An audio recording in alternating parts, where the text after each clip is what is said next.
የአዲስ አበባ ጸረ ሙስና ኮሚቴ አቤቱታ ቀረባቸው ጉዳዮች መካከል 37 በሚሆኑት ላይ ክስ ሊመሰርት ነው።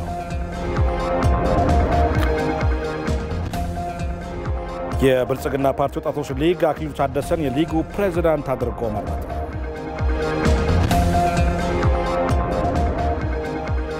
የሰሜን ኮሪያው መሪ ኪም ጆንግ ኡን አዲስ አህጉር አቋራጭ ሚሳኤልና የኒውክሌር ጦር መሳሪያ እንዲመረት ትዕዛዝ ሰጡ የሚሉት ከሰዓቱ ዜናዎቻችን መካከል ግንባር ቀደሞቹ ናቸው።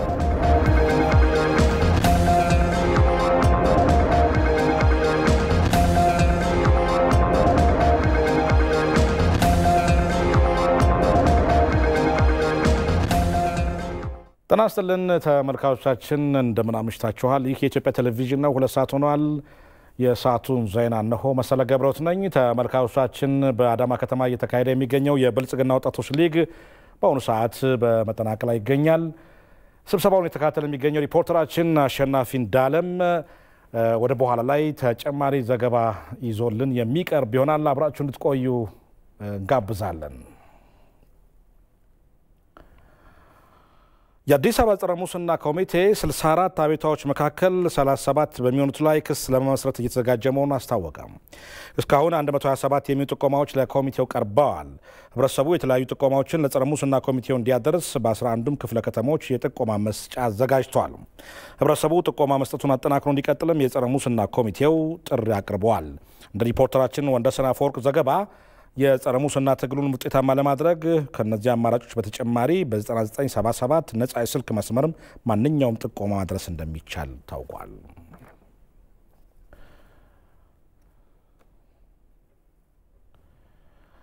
በዚህ ጉዳይ ላይ በአንድ ሰዓቱ የዜና ወጃ ላይ ማብራሪያ የሰጡን የአዲስ አበባ ሰላምና ጸጥታ ቢሮ ኃላፊና የጸረ ሙስና ንቅናቄ ግብረ ኃይል ሰብሳቢ ሊዲያ ግርማ ፋይላቸው ተደራጅቶ ክስ ከተመሰረተባቸው በተጨማሪ 49 በሚሆኑት ላይም ምርመራ እየተካሄደ ነው ብለዋል።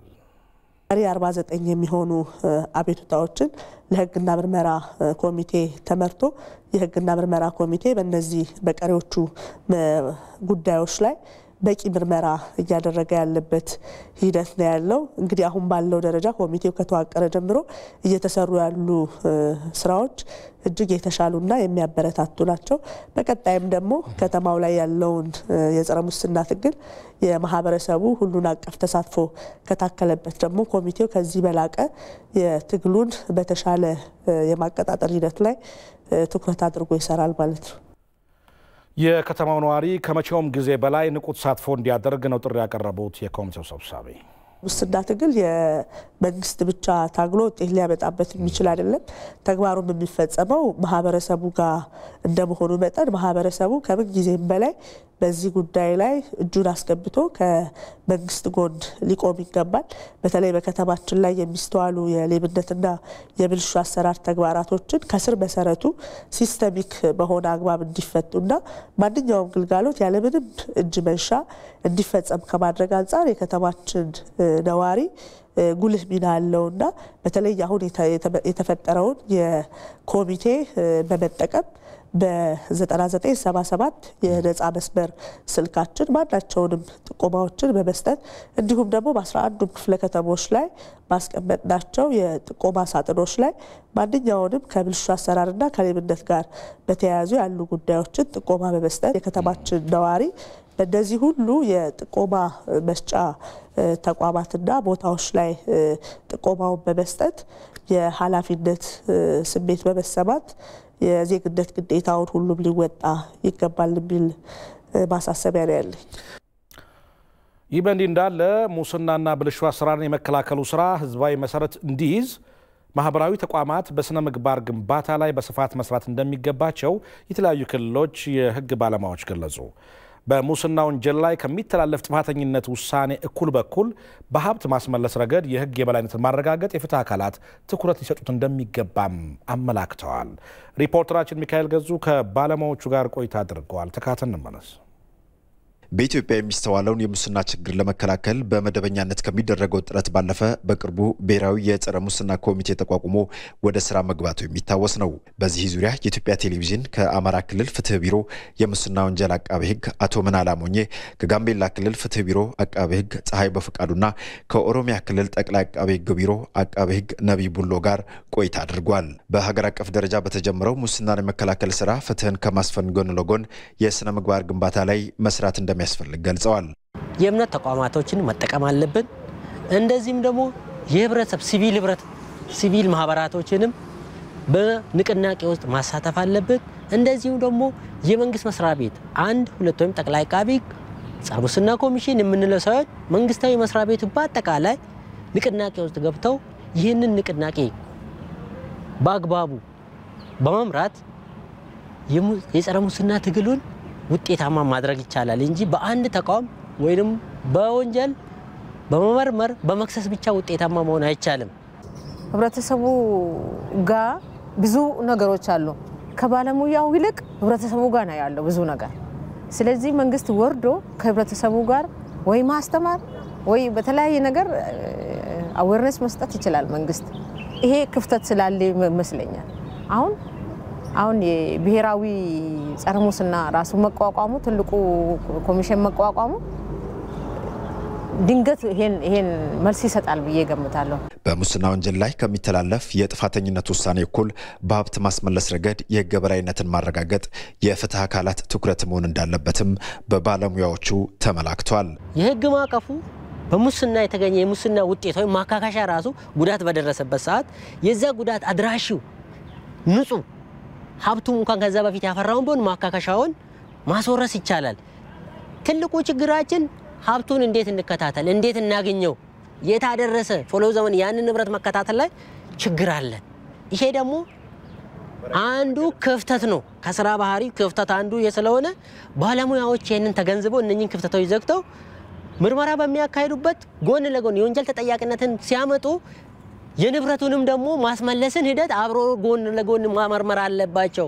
ህዝብ አመኔታ የሚጥልበት የፍትህ ስርዓት መገንባት መቻል ችግሩን ለመከላከል ለሚደረገው ጥረት ትልቅ ድርሻ ይኖራሉ ያሉት ባለሙያዎቹ ለዚህ ደግሞ የሙያ ስነ ምግባር ወሳኝነት እንዳለው ተናግረዋል። የፖሊስ የምርመራ መዝገብ ከደረሰው በኋላ አቃቤ ሕግ ብዙ የሚወስናቸው ውሳኔዎች አሉ። ትክክለኛ ስነ ምግባር የተላበሰ ባለሙያ ካልሆነ እነዚህ ፖሊስ ተገቢውን የሆነ ስነ ምግባር ተላብሶ መርምሮ በተለያየ መንገድ ማስረጃዎችን ለማሰባሰብ ፈተና ነው። በሙስና ወንጀል ማስረጃዎች በቀላሉ የሚገኙበት ሁኔታ ስለሌለ ማስረጃዎችንም አጥፊውንም በቀላሉ ለመድረስ አስቸጋሪ ከመሆኑ አንፃር እነዚህ ነገሮች በጥረቱ ካመጣቸው በኋላ አቃቤ ሕግ መዝገቦችን በተገቢው መንገድ መመርመር አለበት። ነገር ግን ሙያ የሚጠይቀውን ስነ ምግባር ያልተላበሰ አቃቤ ሕግ በዚህ መንገድ የመጡ የምርመራ መዝገቦችን በ42 አንዳ በመዝጋት ሙያዊ ነፃነት ስላለው የመዝገቦችን ውጤት ወዳልተፈለገ አቅጣጫ ሊቀይራቸው ስለሚችል እነዚህ ስራዎች በሚከናወኑበት ሰዓት ጥብቅ የሆነ ዲሲፕሊን እና ጥብቅ የሆነ ስነ ምግባር ተላብሶ መስራት የሚጠይቅ እንደሆነ ግንዛቤ ሊወሰድ ይገባዋል የሚል አስተያየት ነው ያለው። በብሔራዊ ኮሚቴውና በተዋረድ ችግሩን በተደራጀ አግባብ ለመከላከል የተፈጠሩ የአሰራርና የመረጃ ልውውጥ መንገዶችን በመጠቀም ዜጎች ሙስናን የመከላከል ሂደቱ ተባባሪ መሆን አስፈላጊ ስለመሆኑም ተመላክቷል።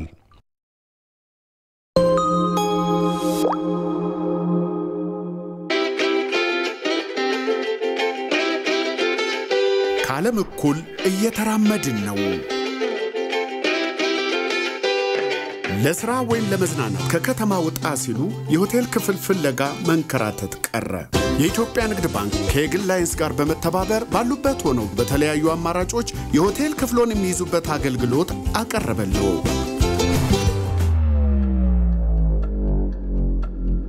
getrooms.online.com በመጠቀም ወይም ወደ 9801 በመደወል የፈለጉትን ሆቴል መርጠው ክፍሎን መያዝ ይችላሉ።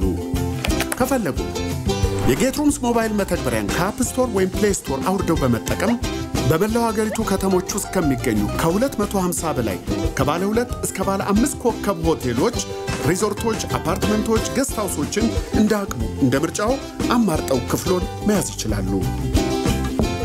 ምን ይሄ ብቻ ካሉበት ሆኖ በባንካችን ሞባይል ባንኪንግ ወይም ሲቢኢ ብር ላይ ጌትፌ የሚለውን በመምረጥ አሊያም አቅራቢያው በሚገኙ ቅርንጫፎቻችን ክፍያውን ሲፈጽሙ 5% ተመላሽ ይደረግልዎታል። በሚያገኙት ተመላሽ ገንዘብ እንደ ምርጫው ስፓ፣ ሰዋና ባስ፣ ትራንስፖርትና የተለያዩ ሆቴል አገልግሎቶች ተጠቃሚ ይሆናሉ። ከኢትዮጵያ ውጪ ከሆኑ ቪዛ፣ ማስተርካርድና ዩኒየን ፔ ተጠቅመው ክፍያ መፈጸም ይችላሉ። ጌትሆምስን ይጠቀሙ፣ ከጊዜው ጋር አብረው ይጓዙ። የኢትዮጵያ ንግድ ባንክ ሁሌም የሚተማመኑበት ባንክ። ቁመቱ በየጊዜው ያድጋል። እርዝማኔው እስካሁን መቋጫ አልተገኘለትም። በሰሜናዊው ጋና ስለሚኖረው ስለ ሱሌማን አብዱል ሰመድ የዓለሙ ረጅም ሰው በተመለከተ ዘገባ ይኖረናል ካፍታ በኋላ።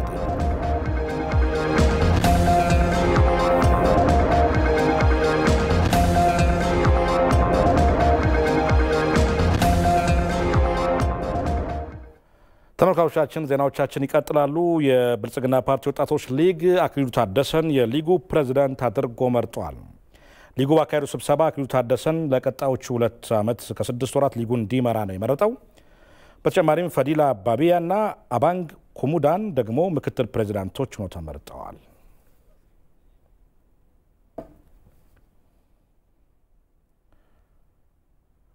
ተመልካቾቻችን ይህንኑ የብልጽግና ወጣቶች ሊግ ስብሰባን እየተከታተለ የሚገኘው ሪፖርተራችን አሸናፊ እንዳለ በቀጥታ መስመራችን ላይ ይገኛል። እንደምን አመሸህ አሸናፊ? እንዴት ነው ትናንትና በተለይ ይህንኑ ስብሰባ እየተከታተል ቆይተሃልና በስብሰባው ላይ ወጣቶቹ ትኩረት የሚሰጣቸው የሚገቡ ጉዳዮችን አንስተው እንደነበረ ዘግበም ነበረ ተካትያለሁ ባለፈው ትናንትና።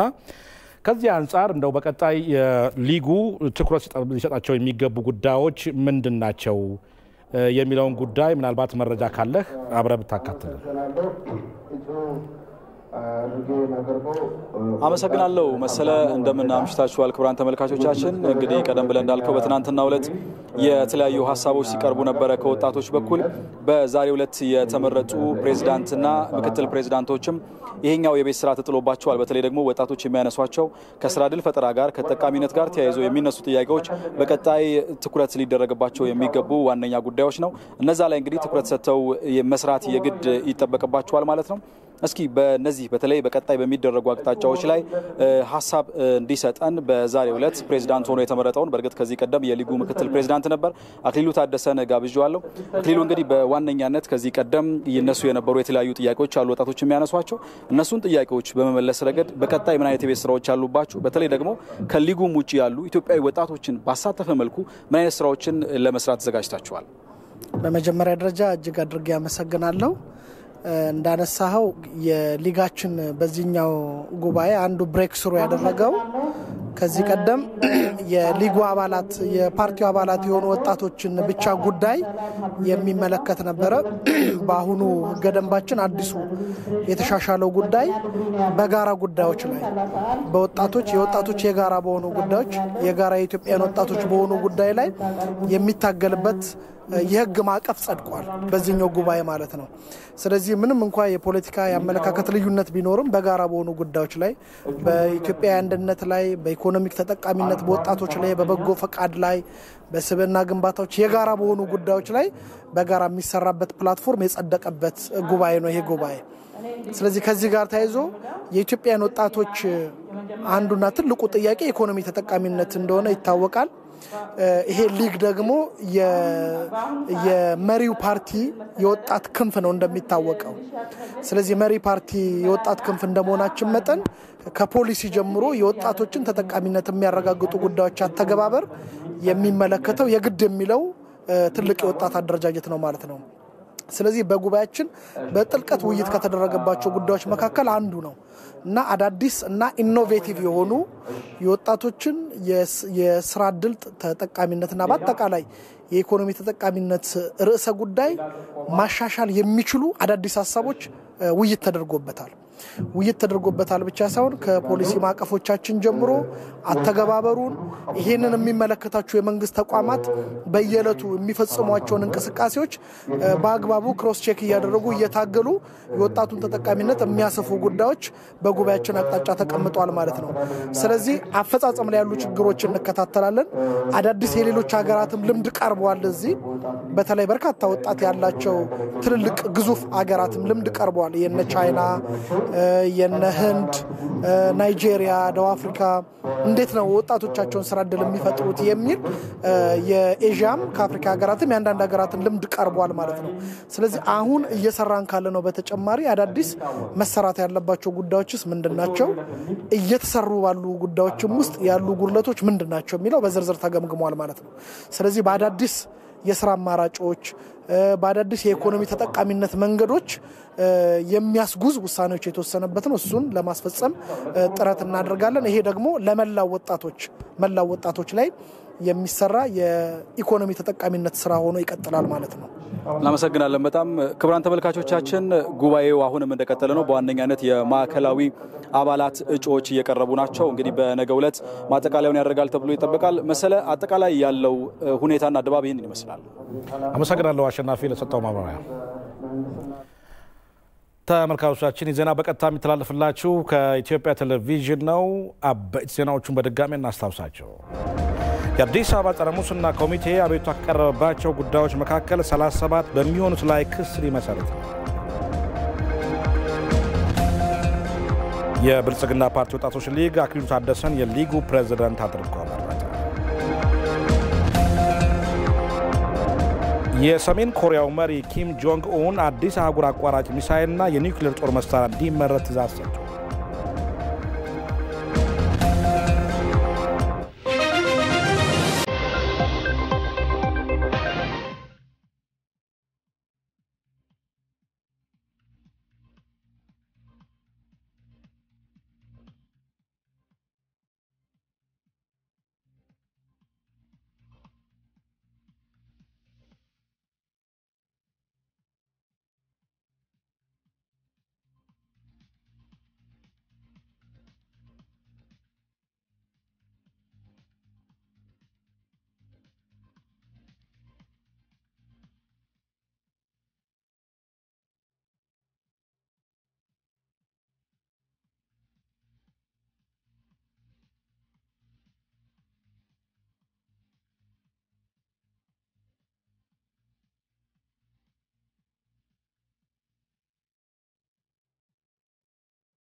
ለገና በዓል ወደ ሀገር ከገባው ከ30 ሚሊዮን በላይ ሊትር ዘይት ውስጥ 1 ሚሊዮን ሊትሩ ለትግራይ ክልል እንደሚሰራጭ የንግድና ቀጠናዊ ትስስር ሚኒስቴር አስታወቀ።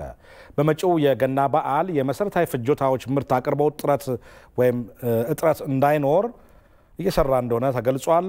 ሪፖርተራችን ሰናይት ንጉሴ መግለጫውን ተከታትላለች። በዓላት ሲቃረቡ የሸማቹ ህብረተሰብ የመግዛት ፍላጎት የሚጨምር በመሆኑ አቅርቦት ላይ ሰው ሰራሽ እጥረት እንዳይከሰት የንግድና ቀጠናዊ ትስስር ሚኒስቴር ዝግጅት ሲያደርግ እንደነበር ገልጿል። በዚህም በበዓላት በሚፈለጉ ምርቶች ላይ የምርት እጥረት አለመኖሩን አስታውቋል። አዲስ አበባ ከተማን ጨምሮ ሁሉም ክልሎች ላይ የእንስሳት ተዋጽኦች፣ ሽንኩርትና ሌሎች አትክልቶች ለበዓላት የሚፈለጉ ምርቶች በስፋት ለገበያው እንዲቀርብ የማድረግ ስራዎች እየተሰራ ይገኛል ማለት ነው።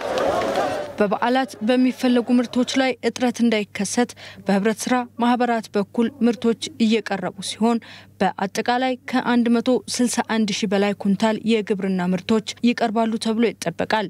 በአዲስ አበባ ብቻ ከ225 በላይ የህብረት ስራ ማህበራት የተለያዩ ምርቶቻቸውን እያቀረቡ ነው።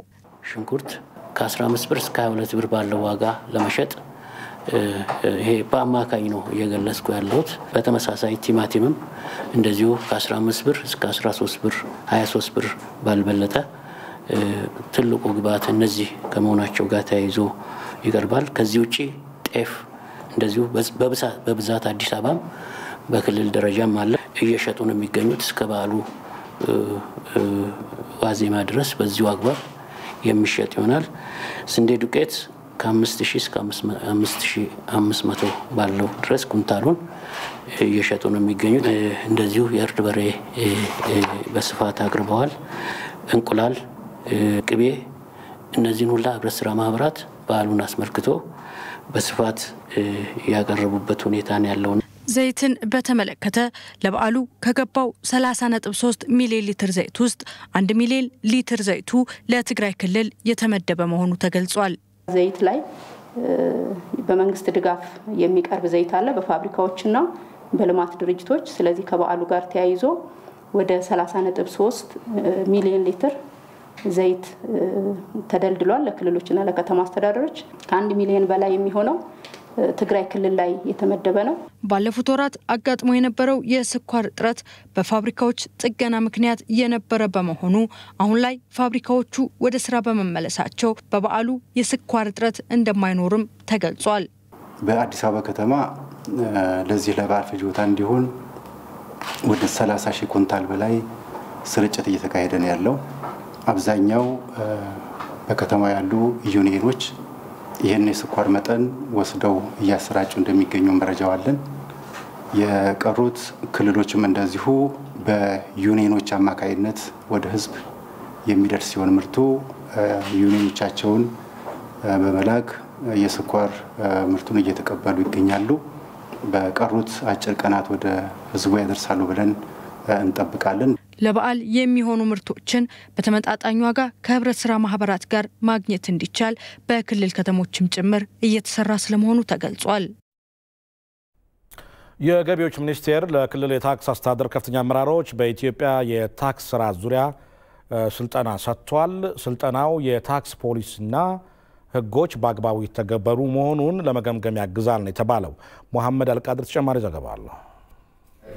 የገቢዎች ሚኒስቴር ለክልል ከፍተኛ የታክስ አስተዳደር አመራሮች በታክስ ህጎችና አዋጆች ዙሪያ የግንዛቤ ማስጨበጫ ስልጠና መስጠት ጀምሯል። በስልጠናው የታክስ ስርዓቱ በበቂ እውቀት እንዲመራ በማድረግ ረገድ የሚያጋጥሙ ችግሮችንም ለመፍታት የሚያግዝ ምክክር እንደሚደረግበት የገቢዎች ሚኒስቴር ዴኤታ መሰረት መስቀሌ ገልጸዋል። በአጠቃላይ ግንዛቤ መፍጠሪያ እና ያጋጠሙ ያሉ ችግሮችን በጋራ አንደርስታንድ አድርገን በሀገራችን የታክስ ስርዓቱ የተጣጣመ እንዲሆን ማድረግ ነው። የታክስ ስርዓቱ የተጣጣመ እንዲሆን ለማድረግ በህግ ደረጃ ህጎችን በማውጣት የክልል ህጎቹም የተጣጣሙ እንዲሆኑ በማድረግ ረገድ በአመዛኙ የተሻለ ርቀት እየሄድን ያለነው። በአተገባበር ሂደት ግን የሚያጋጥሙ ችግሮች ስላሉ አተገባበሩም ስሙዝ እንዲሆንና ህጉ በሚፈቅደው መንገድ በክልልና በፌዴራል ታክስ ሰብሳቢ ተቋማት መካከል የተጋጨ ነገር እንዳይኖር ታክስ ከፋዩም ጋር ጫና እንዳይፈጠር ያግዛል ብለን እናምናለን። የገቢዎች ሚኒስቴር አማካሪ ነብዩ ሳሙኤል የታክስ ስርዓቱንና ተያያዥ ህጎችን በሚገባ መረዳት ለሀገር የሚሰበሰበውን ገቢ ለታሰበለት ዓላማ ለማዋል ያግዛል ብለዋል። ክልሎች አካባቢ የሚፈጠሩ ክፍተቶች ካሉ እሱን ከፌዴራል ምን ልምድ ይወሰዳል፣ ከክልል ደግሞ ወደ ፌዴራል፣ ከከተማ መስተዳድር ወደ ፌዴራል ደግሞ ምን ልምድ ይወሰዳሉ። ይሄንን ከተግባባን በኋላ ባሉን የታክስ ህጎቻችን ባሉን የታክስ አስተዳደር ተግባሮቻችን ላይ የጋራ ግንዛቤ የመፍጠር ማለት ነው። የጋራ ግንዛቤ ፈጠርን ስንል ደግሞ የምንሰበስበውን ታክስ ህዝቡንም ኢኮኖሚውንም በማይጎዳ ግን በወቅቱና በመጠኑ ደግሞ በልኩ ለመንግስት ገቢ የሚሆንበትን ሁኔታዎችን ማመቻቸት ይቻላል ማለት ነው። የታክስ አስተዳደር አመራሮቹ በበኩላቸው ስልጠናው የተሻለ የታክስ አረዳድና ግንዛቤ እንደሚፈጥርላቸው ገልጸዋል። ይሄ ትልቅ መድረክ ነው። አንደኛ አመራሩ ያለውን እውቀት ይጨምራል። ምንድነው እንደ ሀገራችን የታክስ አሰባሰቡ ላይ ያሉ አዋጆች፣ መመሪያዎች፣ ደንቦች ምንድናቸው የሚለውን እንደ ሀገር የተቀመጠውን እውቀቱ እንዲኖረን የሚለውጠን የሚያስተምረን ክፍተቶቻችን የምናይበት እውቀት የምንወስድበት ነው። ሌላኛው ደግሞ ሌሎች ክልሎች ጋር በጋራ መሆናችን እንደኛ ክልል የነበረው ክፍተት ምንድነው፣ ሌሎቹ እንዴት አለፉ፣ ከፍተኛ ገቢ የሚሰበስቡ ክልሎች አሉ። እነሱ የሄዱበትን መልካም ተሞክሮችን እንወስዳለን። ፌዴራል ከክልሎች ጋር ባለ የስራ ግንኙነት ያሉንን ክፍተቶች ከታክስ ስርዓቱ ውስጥ ተወያይተን ተመሳሳይ ሌቭል ላይ እንመጣለን ብዬ ተስፋ አደርጋለሁ። ብዙ ችግሮቻችንን በተለይ በተናጠል ሆነን ስንሰራ ያጋጥሙን የነበሩትን ችግሮች በዚህ መድረክ ተወያይተን እንፈታለን የሚል እምነት አለኝ። ስልጠናው በኢትዮጵያ የታክስ ስርዓት ላይ ያሉ ህጎች በአግባቡ የተተገበሩ መሆናቸውን ግንዛቤ ይገኝበታል ተብሎ የሚጠበቅ ሲሆን ለመጪዎቹ 3 ቀናት እንደሚቆይም ተገልጿል። ትልቁ የዚህ ሀገር ፈተና ፖለቲካል ማርኬት ፕሌስ ነው። መገረዝ ያለበት ተውት እሱ ነው።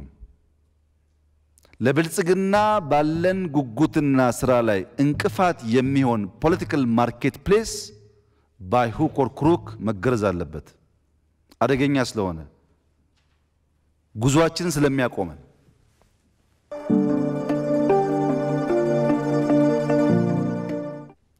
ፖለቲካል ማርኬት ፕሌሱ ከጊዜ ወደ ጊዜ መልኩን እየቀያየረ የብልጽግና ጉዞውን አደጋ ውስጥ የሚከት ልምምድ የኢትዮጵያን ፖለቲካ ላንድስኬፕ ወሮታል። የፖለቲካ ገበያ ሲባል ፖለቲካ በሁለት ይከፈላል። አንድ ህጋዊ ፖለቲካ ነው፣ በህግ የሚከወን ፖለቲካ ነው።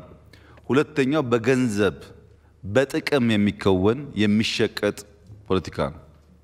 ፖለቲካል ማርኬት ፕሌስ ማለት ፖለቲካን እንደማንኛውም ኮሞዲቲ እንደማንኛውም ሸቀጥ መግዛት፣ መሸጥ፣ መለወጥ የሚያስችል ሁኔታ መፍጠር ማለት ነው።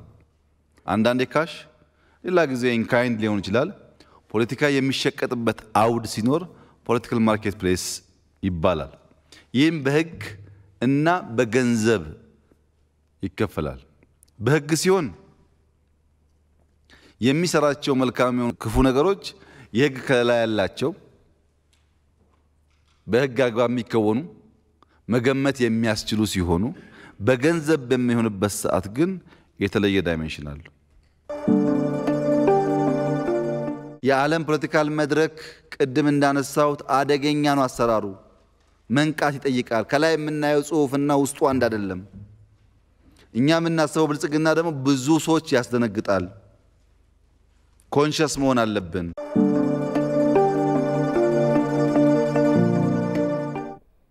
ዜናዎቻችን ይቀጥላሉ። በአረንጓዴ አሻራ መርሃ ግብር በተከናወኑ ስራዎች ውጤት ማግኘት መጀመራቸውን በባሌ ዞን ሲናና ወረዳ በተቀናጀ የተፈጥሮ ሀብት እንክብካቤ የተሰማሩ ነዋሪዎች ተናገሩ። በዞኑ የተለያዩ አካባቢዎች የተተከሉ ችግኞችን የመንከባከብ ስራ በስፋት እየተከናወነ ነው። መሐመድ ረህመቱ በኢትዮጵያ በጠቅላይ ሚኒስትር ዶክተር አብይ አህመድ ሀሳብ አመንጭነት ባለፉት 4 ተከታታይ ዓመታት ለዓለም ተምሳሌት በሆነ የአረንጓዴ አሻራ መርሃ ግብር 25 ቢሊዮን ችግኞች መተከላቸው የሚታወስ ነው። የተተከሉ ችግኞችንና ተፈጥሮን የመንከባከብ ስራውም ቀጥሏል። ኢቲቪ ቅኝት ባደረገበት በኦሮሚያ ክልል ባሌ ዞን ሲናና ወረዳ ከቢራ ጤሞስ ሌማና ቀበሌ የተቀናጀ የተፈጥሮ ሀብት እንክብካቤ ስራ በመካሄድ ላይ ይገኛል። በቀበሌው አደሙኛ የተሰኘው ስፍራ ዓመታዊ ባህላዊ ክብረ በዓል የሚከናወንበት ከመሆኑ ጋር ተያይዞ በተቀናጀ መልኩ ተፈጥሮ መልሶ እንዲያገግም በአረንጓዴ አሻራ መርሃ ግብር የመንከባከብ ስራ መጀመሩን የቀበሌው ነዋሪ አብዱል ጀባር ሁሴን ይናገራሉ። ዝናብም ሲያጡ ሶም ሲጣላ እርቅ የሚያወርዱበት ቦታ ነው። ይተከል ተብሎ ተተከለ። የተተከለው አንድም ከውስጥ አልጠፋም። የምታዩት ነገር ነው። ሳር ሸፍኖት ነው እንጂ ሁሉም ከብት አይገባም፣ ሰው አይገባም። የሌለ ከዚህ በፊት የጠፋው እንጨት ሁሉ ነው በራሱ መበቀል የጀመረው። አደሙኜ በሚባለው ስፍራ ህብረተሰቡን በማሳተፍ ችግኝ ተከላ መከናወኑን የሲናና ወረዳ ዋና አስተዳዳሪ ታጁ ጀቦ ገልጸዋል። በአንድ ቀን ከ15000 ችግኝ በላይ ነው እዚህ ቦታ አዳሞኜ የሚባል ልዩ ስሙ በወረዳችን ውስጥ የሚገኘው። እንክብካቤው እንደዛው ነው፣ እንዳያችሁ ነው ያለው። ከጉልበት ከጉድጓድ ቁፋሮ ጀምሮ እስከ መትከል ድረስ የህብረተሰቡ ተሳትፎ ነው ያለበት እንጂ እኛ በወረዳችን ያረግነው ጽዱን ብቻ ነው ያቀረብናቸው። የተፈጥሮ ሀብት እንክብካቤ ስራውን ከኢኮኖሚያዊ ተጠቃሚነት ጋር ለማያያዝ ከተለያዩ ባለድርሻ አካላት ጋር በመቀናጀት የተጀመሩ ስራዎች እንዳሉ የከቢራ ጤሞስ ሌማና ቀበሌ የልማት ጣቢያ ባለሙያዋ ሀዊ ጣህር ጠቅሰዋል። በማርባት ደረጃ ቀፎ እንዲጠቀሙ በማድረግ ቀፎ እየሰጠናቸው ያለ ነው እንደ ግብርና ሚኒስቴር ማለት ነው። ሲቀጥል ደግሞ እዚህ አካባቢ ፖንድም አለ። እሱንም ተጠቅመው አሳን በማምረት እንዲጠቀሙ ስራ ውስጥ እያስገባናቸው ያለ ነው ማለት ነው። በቀበሌው በተፈጥሮ እንክብካቤ የተደራጁ ነዋሪዎችም በስራው ውጤት ማግኘታቸውንና ተጠቃሚ መሆናቸውን ገልጸዋል። ዘንድሮ ሳር ሲጠፋ በዚህ ነው እንትን ያልጉት ከብት ያኖሩት ጥቅም ነው ያገኘንበት በጣም አንደኛው የአየር ብክለት የለም ብዙ ነገር ነው የምታየው እዚህ ውስጥ ከሄርክ ብዙ ወፎችን ታያዋለ አሁን ሰው ስለገባ ነው እንጂ ብዙ እስከ አውሬ ድረስ እዚህ የገባ አለ የባሌ ዞን ግብርና ጽሕፈት ቤት ምክትል ኃላፊ ሰለሞን ዳሪ በበኩላቸው የተፈጥሮ ሀብትና የተተከሉ ችግኞች እንክብካቤ ስራው በዞኑ በሁሉም አካባቢዎች ተጠናክሮ መቀጠሉን ጠቅሰው ባለፈው ክረምት ከተተከሉ ችግኞች በአማካይ 88 በመቶ ያህሉ መጽደቃቸውን ጠቁመዋል። ባለፈው ዓመት 207.36 ሚሊዮን ተክለናል ከዛ ውስጥ ሰርቫይቫሉ ሬቱ የመጽደቅ እንትኑ 88% ነው የተተከለውን እንዲንከባከቡ ውሃ እንዲያጠጡ የተለያየ ስራዎችን እዛ አካባቢ እንዲሰሩ ህዝቡ ሆ ብሎ ወጥቶ ሰርተዋል በዛን ጊዜ 37 ሚሊዮን ባንድ ቀን እንንከባከቡ ተደርጓል። በኦሮሚያ ክልል ባሌ ዞን የአረንጓዴ አሻራ መርሃ ግብሩን ከነዋሪዎች ኢኮኖሚያዊ ተጠቃሚነት ጋር ለማቀናጀት እንደሚሰራም ተገልጿል። ለኢቲቪ ለተጠናቀረው ዘገባ መሐመድ ራህመቶ ከባሌ ዞን ሮቤ። ቀጣው ዜናችን ስለ ዓለም የረጅሙ ሰው ይሆናል። በሰሜናዊ ጋና የሚኖረው ሱሌማን አብዱል ሰመድ የዓለም ረጅም ሰው የሚለውን ክብረ ወሰን ሰብሯል። ፈጣሪ እንዲህ አድርጎ ስለፈጠረኝ ምንም ችግር የለብኝም የሚለው ይህ ረጅሙ ሰው አሁንም እድገቱ እንደሚቀጥል ነው በጤና ባለሙያዎች የተነገረው። በዚህ ጉዳይ ላይ መቅላዊ ደረጃ ያዘጋጀችው ዘገባ አለ። ተከታተል እንመለስ። በሰሜን ጋና የተወለደው የ29 ዓመቱ ሱሌማን አብዱል ሰመድ 2 ሜትር ከ89 ሴንቲሜትር ርዝመት አለው።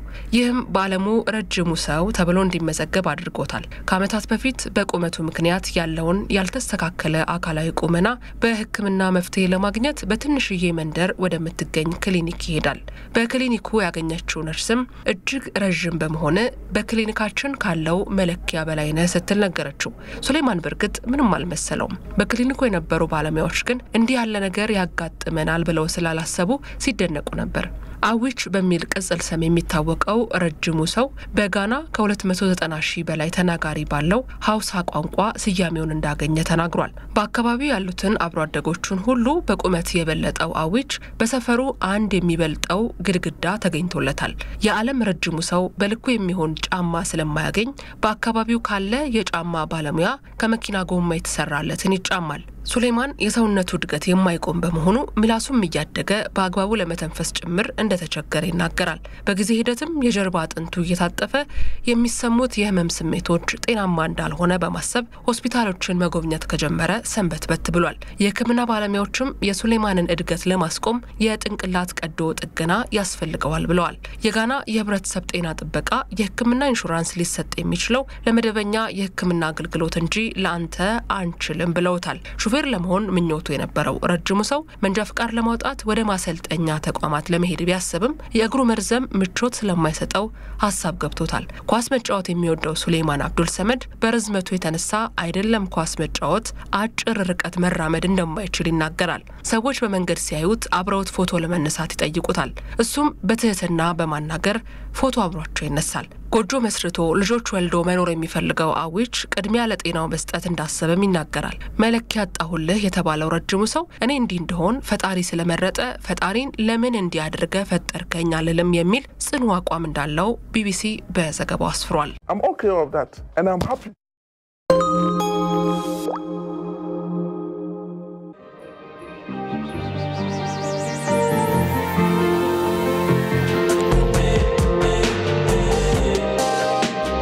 ብርቱ ጥረት ያማረ ውጤት ይሰጣል። ለሚወዱት ነገር መጽናት ደስታን ያጎናጽፋል። የድካም ውጤትን መመልከት እርካታን ይቸራል።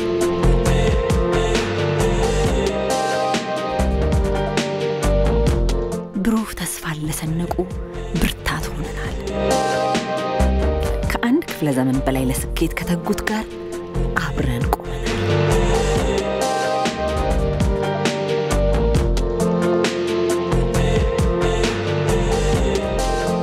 የኢትዮጵያ ልማት ባንክ የልማት አጋሩ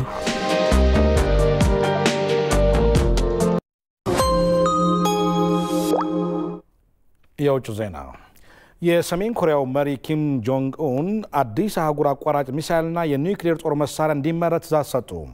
አሜሪካና ደቡብ ኮሪያም ከሰሜን ኮሪያ የሚቃጣ ትንኮሳን ለመከላከል በሚል ወታደራዊ ልምምድ ጀምረናል ማለታቸው ቀጠናውን ይበልጥ አስፈሪ አድርገውታል። ንብረት ተሆነ ዓለም እንደም እያስገበሩ ያሉ ጦርነቶችና የፖለቲካ ውጥረቶች ካሮጌው የ2022 ዓመት ተሻግረው የ2023 ዓመትም ስጋት ሆነው ቀጥለዋል።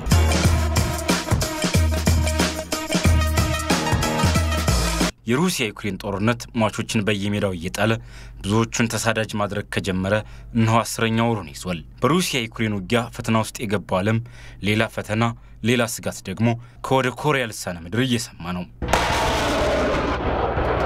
ውጊያ ከማቆም ባለፈ ዘላቂ የሰላም ስምምነት ላይ መድረስ ያልቻሉት ሰሜን ኮሪያና ደቡብ ኮሪያ የጎሪጥ መታየታቸው ቀጠናውን ጫና የበዛበት አድርጎታል። ከሰሞኑ ደግሞ የሰሜን ኮሪያው መሪ ኪም ጆንግ ኡን አዲስ አህጉር አቋራጭ ሚሳኤልና የኒውክሌር ጦር መሳሪያዎችን ሀገራቸው እንድታመርት ትዕዛዝ መስጠታቸውን ዘጋርዲያን አስነብቧል። የሀገሪቱ መሪ ኪም ይህን ትዕዛዝ ሰጥተዋል የተባለው በገዢው የሰራተኞች ፓርቲ ስብሰባ ላይ ንግግር ባደረጉበት ወቅት ነው። ሰሜን ኮሪያ ጠላቶቿ እንደ አሸን እየበዙ ነው ያሉት ኪም ጆንግ ኡን አስተማማኝ ወታደራዊ ኃይል ያስፈልጋል፣ ለዚህም አህጉር አቋራጭ ሚሳኤልና የኒውክሌር ጦር መሳሪያዎችን እናመርታለን ብለዋል። ፒዮንግያንግ ለመጀመሪያ ጊዜ የስለላ ሳተላይት መሞከሯም የሚታወስ ነው። የደህንነትና ጸጥታ ጉዳይ ተንታኞች የሰሜን ኮሪያ የኒውክሌር ፕሮግራም ቀጠናው ሁሌም ስጋት ውስጥ እንዲቀጥል አድርጎታል ይላሉ። የኪም ጆንግ ኡን ንግግር በ2023ም ሰሜን ኮሪያ ሚሳኤልና የኒውክሌር ጦር መሳሪያዎችን መሞከሯን እንደምትቀጥል የሚያሳይ ነው። አዲስ የሚሳኤልና የኒውክሌር ጦር መሳሪያ እናመርታለን ማለታቸውም ደግሞ የቀጠናው ችግር እየከፋ ስለመምጣቱ ማሳያ ነው። ከ6 ቀናት በፊት የሰሜን ኮሪያ ሰው አልባ አውሮፕላኖች ወደ ደቡብ ኮሪያ ግዛት ጥሰው መግባታቸው ደግሞ የኮሪያ ልሳነ ምድር ከመሳሪያ ሙከራ ተሻግሮ ወደ ለየለት ጦርነት ይገባ ይሆን የሚል ስጋትን ፈጥሯል። ደቡብ ኮሪያም ከሰሜን ኮሪያ ለሚቃጣ ትንኮሳ መልስ ለመስጠት ወታደራዊ ዝግጅቶችን ማድረግ ስለመጀመሯ የሀገሪቱ ፕሬዝዳንት ዩን ሱክ ዮል ተናግረዋል። የደህንነትና ጸጥታ ጉዳዮች ተንታኞች የኮሪያ ልሳነ ምድር ችግር የሁለቱ ኮሪያዎች ጉልበት የሚፈተንበት ብቻ ሳይሆን የሀያላን ሀገራት ፍላጎትም ያለበት በመሆኑ ጉዳዩ አስፈሪም አስጨናቂም ነው ይላሉ። ከሰሜን ኮሪያ የሚተኩሱ ሚሳኤሎች የቀጠናውን ውጥረት ያባብሳሉ። ለምን ቢባል የደቡብ ኮሪያ፣ የጃፓንና የአሜሪካ አስተዳደር እርምጃ እንወስዳለን እያሉ ነው። የሰሜን ኮሪያ የኒውክሌር ጦር መሳሪያ ማምረትና የመሞከር እንቅስቃሴ ለቀጠናው ጥሩ ዜና ይዞ አይመጣም። ፒዮንግያንግ ሲኦልንና ዋሽንግተንን ለደህንነት ስጋት ናቸው ትላቸዋለች። ሁለቱ ሀገራትም ፒዮንግያንግን በጠላትነት ነው የሚመለከቷት። በ2022 ሰሜን ኮሪያ ጠላትን የመከላከል ተልዕኮ አላቸው ያለቻቸው በቁጥር የበረከቱ የኒውክሌር ሙከራዎችን አድርጋለች። ይህን ተግባሯን በአዲሱ 2023ም ቀጥላበታለች። አሜሪካና ደቡብ ኮሪያም ከሰሜን ኮሪያ ለሚቃጡ ትንኮሳዎች መልስ የሚሰጥ ኃይል የጋራ የጦር ልምምድን አስጀምረናል ብለዋል። ለ70 ዓመታት የዘለቀው የፒዮንግያንግና የሲኦል ጠላትነት የኮሪያ ልሳነ ምድር ሁሌም ከውጥረት እንዳይወጣ አድርጎታል። ከሁለቱ ሀገራት ውጥረት ጀርባ ደግሞ የአሜሪካም የጃፓንን ፍላጎት ሲደመርበት ቀጠናውን ይበልጥ አስፈሪ ያደርገዋል። ይህም ከሩሲያ ዩክሬን ጦርነት እንዲሁም በአፍሪካ ከሚስተዋሉ ግጭቶች ጋር ተዳምሮ ዓለም በ2023 ዓመትም ውጣ ውረድ የበዛበት ጊዜን እንዲያሳልፍ የተፈረደበት ይመስላል። ተመልካቾቻችን አሁን ወደ አየር ሁኔታ ዘገባ ነው የምናልፈው። ባለሙያው አዲሱ በላቸው ያቀርብልናል። አመሰግናለሁ። ዛሬ ከማለዳ ጀምሮ ከሳተላይት የተቀበልነው መረጃዎች እንደሚያሳዩት በአብዛኛው ሀገሪቱ ክፍሎች ላይ ሳሳ ያለ ደመና ሽፋን ነበራቸው። በነገው ዕለቱም በአብዛኛው ሀገሪቱ ክፍሎች ላይ የወቅቱ ደረቅ ፀሐያማና ነፋሻማ አየር ሁኔታ አመዝኖባቸው እንደሚውል ይጠበቃል። ከዚህም ጋር ተያይዞ በሰሜን ምስራቅ መካከለኛና ደቡብ ከፍተኛ ቦታዎች ላይ የማለዳና የሌሊቱ ቅዝቃዜ ተጠናክሮ እንደሚቀጥል ይጠበቃል። በሌላ በኩል በደቡብና ደቡብ ምዕራብ ከፍተኛ ቦታዎች ላይ የሚስተዋለውን የደመና ሽፋን ተከትሎ ከቀላል እስከ መካከለኛ መጠን ያለው ዝናብ ሊያገኙ እንደሚችሉ የተለያዩ የትንበያ መረጃዎችን ይጠቁማሉ። በመጨረሻም በሀገሪቱ አንዳንድ ዋና ዋና ከተሞችና አየር ሁኔታ ስንመለከት በባህር ዳር፣ ጎንደርና ጅማ ቀላል ዝናብ፣ በአዲስ አበባ፣ በሐረርና ጅጅጋ ከፊል ዳመናማ፣ በተመሳሳይ በቴፒ በአድግራትና በባሌ ሮቤ ቀላል ዝናብ፣ በመቀሌ በነቀምትና በጂንካ ከፊል ዳመናማ፣ በሰመራና በሞያሌ በአመዛኙ ፀሐያማ እንዲሁም በጎዴ ፀሐያማ አየር ሁኔታ መዝኖባቸው እንደሚውል ይጠበቃል። ተመልካቾቻችን ለዛሬ ያዘጋጀነው የአየር ሁኔታ ዘገባ ይህን ይመስል ነበር። መልካም